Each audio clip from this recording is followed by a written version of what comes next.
दोस्तों, कहते हैं कि अगर आप किसी बुद्धिमान व्यक्ति के साथ बैठेंगे तो कुछ न कुछ ज्ञान लेकर उठेंगे, लेकिन अगर आप हमेशा मूर्खतापूर्ण सोच के बीच रहेंगे तो धीरे धीरे वही सोच आपकी भी बन जाएगी। कुछ दिन पहले की बात है, मैं रेलवे स्टेशन पर अपनी ट्रेन का इंतजार कर रहा था। मेरे पास एक बुजुर्ग अखबार पढ़ रहे थे। एक 7-8 साल की मासूम बच्ची के साथ दुष्कर्म की घटना पर टिप्पणी करते हुए मुझसे कहते हैं, ये सब पिछले जन्म के कर्मों की सजा है जो भगवान ने इस जन्म में दी है।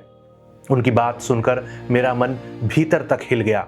मैं जवाब देना तो चाहता था, लेकिन फिर सोचा शायद बहस करके जीत भी जाऊं, पर उनकी सोच कभी नहीं बदल पाऊंगा। पूरे रास्ते बस मैं एक ही बात सोचता रहा, क्या हमने अपने भगवान की ऐसी छवि बना दी है कि हर बुराई का दोष उसी पर डाल दें।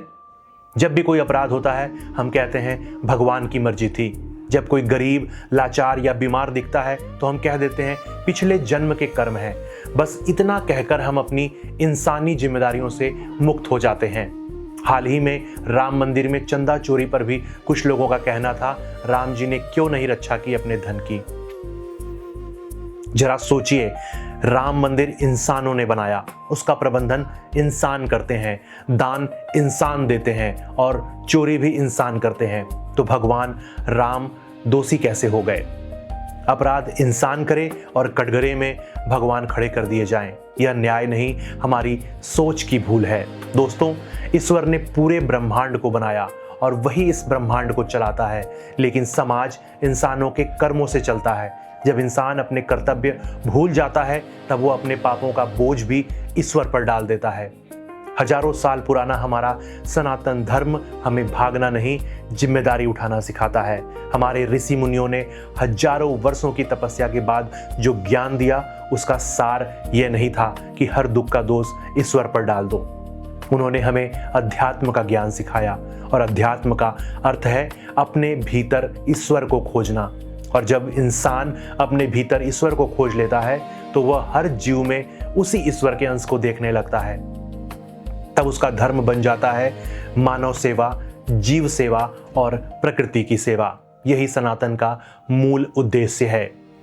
इसलिए अगर किसी बच्चे के साथ अन्याय हो तो यह मत कहिए कि भगवान की मर्जी थी, बल्कि यह कहिए कि उस अपराधी को कठोर से कठोर दंड मिले, ताकि इस देश में, समाज में ऐसी कोई घटना दोबारा ना हो सके।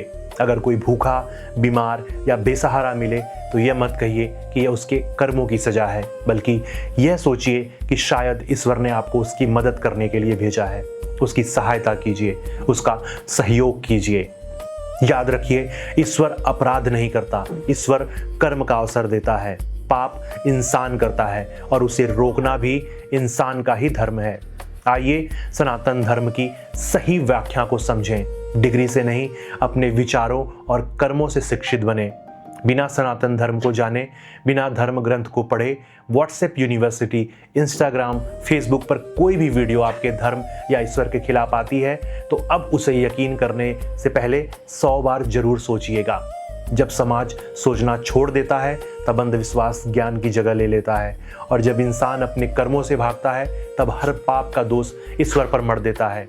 अगर ये वीडियो आपको अच्छा लगा हो तो इसे ज़्यादा से ज़्यादा लोगों तक पहुंचाएं, क्योंकि जिस दिन हम ईश्वर को दोष देना छोड़कर अपनी जिम्मेदारियों को स्वीकार कर लेंगे, उस दिन समाज बदलना शुरू हो जाएगा।